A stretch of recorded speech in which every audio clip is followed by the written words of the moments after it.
There's not a lot of public pools in Vermont. The summers are short. People don't have pools on their own property. They have pools. They're right out here. When Dave Hydash, an administrator at Yale New Haven Hospital in Connecticut, stumbled on an out-of-print book about Vermont swimming holes, it was like discovering a long-lost treasure map. It was just pure excitement. It's kind of like finding something that you didn't know that you were looking for your whole life. Hydash's baptism into the world of swimming holes circled current in Bristol, Vermont. It really does have deep pools for true swimming, jacuzzi-type baths, water slides, small waterfalls, large waterfalls. The water was so inviting that once I went in, I knew that this is what I wanted to do. So, on weekends, Hydash trades in his PhD for his new passion, exploring the swimming hole underground. The result? Take the Plunge, an explorer's guide to swimming holes of Vermont. Well, I'd always been a swimmer. I was on the swim team in high school, but this was something different. This was special. Indeed, swimming holes in Vermont have a certain mystique, tucked away in forested glens, unmarked and free to those in the know. Good swimming holes often come with the thunderous music of a waterfall and the high drama of rugged cliffs, little Edens for the adventurous. And if there's a cosmic vortex of Vermont swimming holes, it just might be found in the Mad River Valley. You can't avoid them. They will run into you before you run into them. There are so many. Everyone knows the best place to get any upcountry information is the local general store.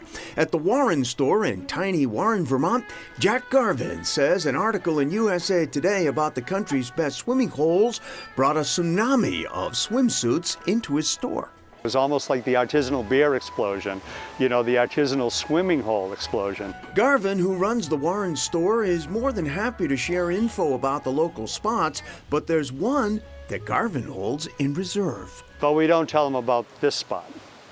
This is for us.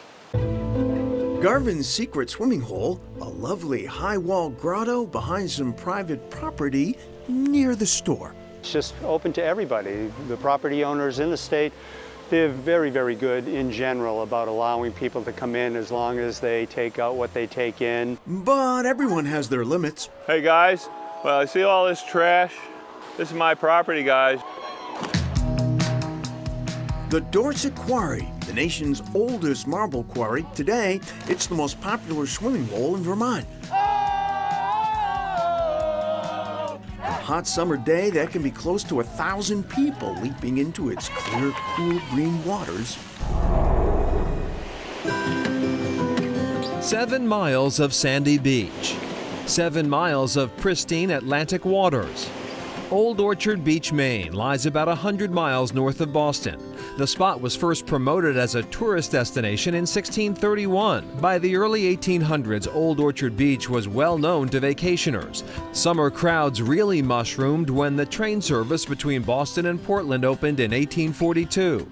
Huge hotels have come and gone, many lost to fire. But longtime fans of this place along the Saco Bay have never stopped coming. Old Orchard Beach is widely regarded as the most popular beach in all of Maine, and that's saying something. Every summer, people flock here to enjoy the Atlantic Ocean, as well as the historic Old Orchard Beach Pier. They love to come here. It's got a carnival kind of atmosphere. Richie Redmond is the longtime co-owner of the pier. So it reminds them of going to the country fair back at their homes. We've kind of have a lot of things for everybody.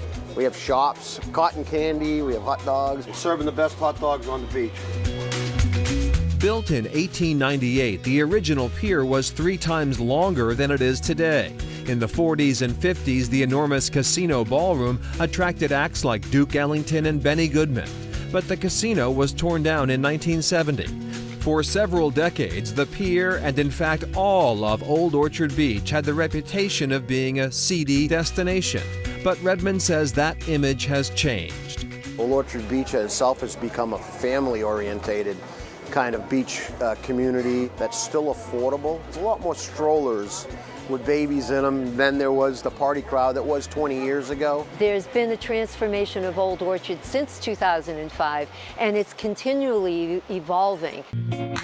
Pat Brown is a big-time supporter of all things Old Orchard Beach. She's a relative newcomer here, having discovered the place while on vacation with her husband. I love the liveliness, and then the thing I really enjoy is how small town it is. You walk around town, you know everybody knows you, you're always greeted. It's wonderful. Brown admits she fell in love with Old Orchard Beach because it brought back memories of Revere, Massachusetts. I just got the chills because there's very many things about Old Orchard Beach that reminds me of my childhood and the things I loved about Revere Beach. The Old Orchard Beach Pier marked its 125th anniversary in June. And if you're in the Boston area, the Amtrak Down Easter makes a stop at Old Orchard Beach all summer long. Back to Vermont and the Warren store. Since we visited, longtime storekeeper Jack Garvin has started a very well-deserved retirement. Congrats. And if you're looking to check out the Dorset Quarry, it is still open for the season. Coming up, an icy treat with a twist.